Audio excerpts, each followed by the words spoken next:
Okay. So this side's the head, this side's the tail. So what you're going to do with the wings is you're going to put both wings towards the head. Then, okay, this stuff's crucial. You're going to take the wing and you'll bend it back so that you make an edge, and so that the top edge lines up with the little piece of the wing that's left.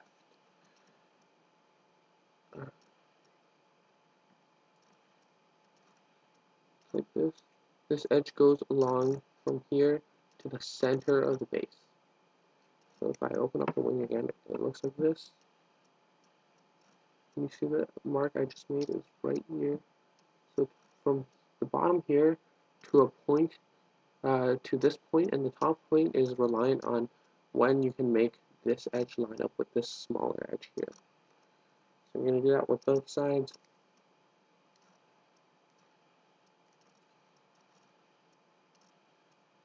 And now we're going to open up the wings. So to open up the wings, we have to make sure we hold the front side over here will stay, will not move. What we're going to do is we're going to open up the back to open it. So we have this flap here. We're going to open this flap, and it's going to hinge. It's going to hinge on this point over here where my thumb is. We're going to pull it so that this back part goes to the back leg, and the part of the front still stays at the center.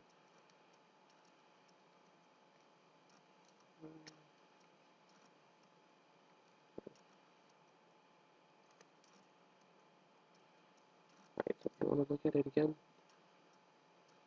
here's the center. Here's the center. Here's the back leg. This is the back flap. This is the front flap over here. And now we're just going to pull this back like this. We're just going to press it down. So it looks like this, and then we're going to push it down like this. And there's your first wing. Okay. The wings are actually rather small in this model. We're going to do the same thing on this side. I'll show you one more time. So I'm going to open it up, open up the flap, set the back. So the back wing touches the back leg. They both hinge on the same point that that the whole wing was folded at earlier, and the front wing, the other tip of the edge is at the middle center. So we're just going to fold that flat as well, line it up with the other wing on the other side, and both of them can get pushed down like that. So it looks like this is the top view of the model right now. Alright, so the head's rather simple. What we need to do with the head is once again make this diagonal fold like this. So here, I'll show you. So this side's the head now. This side's the tail. Let me move the feet out of the way. So the feet move out of the way. This over here is the edge of the head. So we're gonna fold the bottom edge to this the beginning of the neck. We're going to fold this up like this, and then we're going to open this up, inverse it, and then line up the inside of the bottom of the neck from earlier to the top of the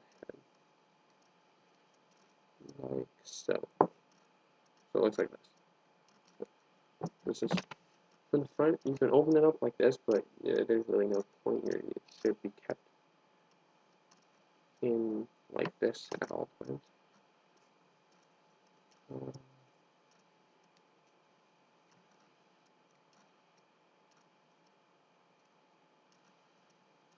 Like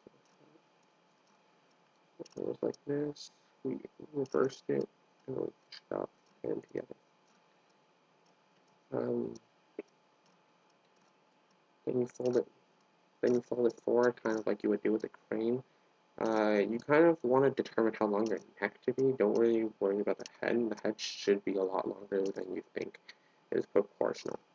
Actually, exactly double the length if you want to think about it like that. So we're going to have a head like this, and then we're going to fold the head back again from the top, just fold it back, and then squish it closed again. So now the head is not as pointy, and we also have a little horn there.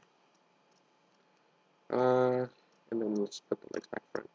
So if you wanted to end your model now, you really could. This is your dragon.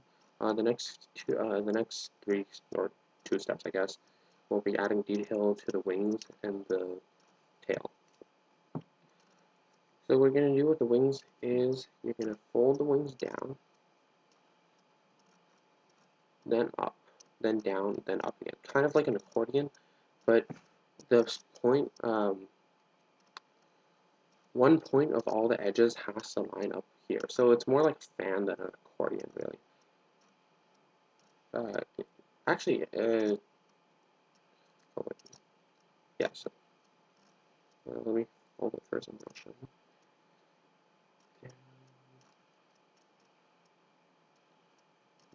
I find 4 folds to usually be good, although you can really vary it up. It's just simply detail.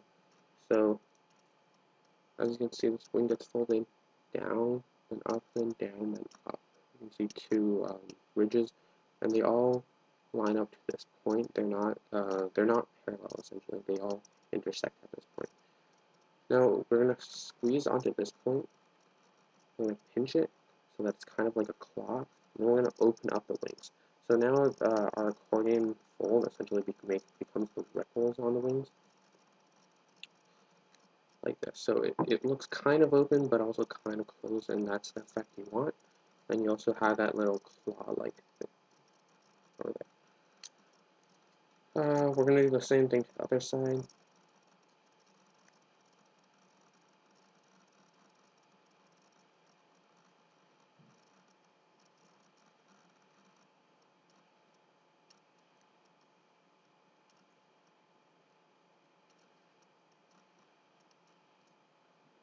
So it's like this once again. I'm pinching this area, and then I'm opening it up. And get that crumpled wing look to it. So now that's the details for both wings. And now we're going to move on to the tail.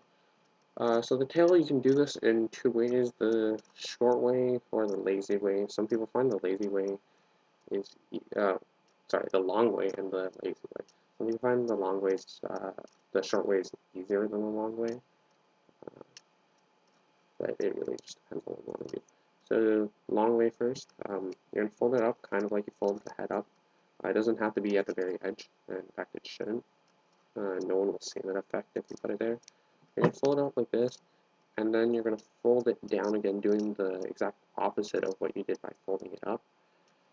And then you get this. So there's basically the tail's not straight anymore. You get a jagged look on the tail. You can just pull it to shape it the way you exactly want it. It doesn't, yeah. So you can just pull it to mold it so that it looks better. The simple way, or the lazy way, is you just pinch it. You kind of push it in a bit.